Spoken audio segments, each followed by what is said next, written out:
एक साधारण आदमी से बिजनेसमैन बनने की कहानी। रामेश्वर प्रसाद एक छोटे से गांव में जन्मे थे। उनका परिवार खेती करता था और पैसे की तंगी हमेशा बनी रहती थी। लेकिन रामेश्वर के सपने बड़े थे। वह बचपन से ही अपने पिता की मदद करते हुए सोचते थे कि वह कुछ ऐसा करेंगे जिससे उनका परिवार कभी गरीबी में न रहे।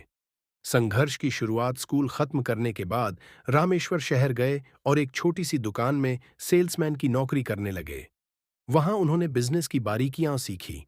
कैसे ग्राहक को समझना है, कैसे चीजें बेचना है और कैसे मुनाफा बढ़ाना है।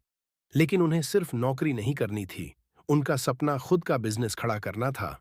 पहला कदम रामेश्वर ने थोड़ी थोड़ी बचत शुरू की। कई सालों की मेहनत के बाद उन्होंने शहर में एक छोटी सी किराने की दुकान खोली। शुरुआत में ग्राहक कम आते थे, लेकिन उनकी ईमानदारी और अच्छे व्यवहार के कारण लोग उन्हें पसंद करने लगे। धीरे धीरे उनका बिजनेस बढ़ने लगा। सफलता की ओर बढ़ते कदम रामेश्वर ने सिर्फ सामान बेचने पर ध्यान नहीं दिया, बल्कि ग्राहकों की जरूरतों को समझा। उन्होंने किफायती दामों पर अच्छी क्वालिटी के प्रोडक्ट्स बेचना शुरू किया। कुछ सालों में उनकी दुकान एक बड़े सुपरमार्केट में बदल गई। बड़ी सोच, बड़ा व्यापार। इसके बाद उन्होंने दूसरे शहरों में भी अपने स्टोर खोलने शुरू कर दिए। रामेश्वर अब एक सफल बिजनेसमैन बन चुके थे, लेकिन उन्होंने अपने गांव को नहीं भुलाया। उन्होंने वहां एक स्कूल और अस्पताल बनवाया ताकि दूसरे लोग भी आगे बढ़ सकें। सीखने योग्य बातें। 1. बड़े सपने देखना जरूरी है। 2.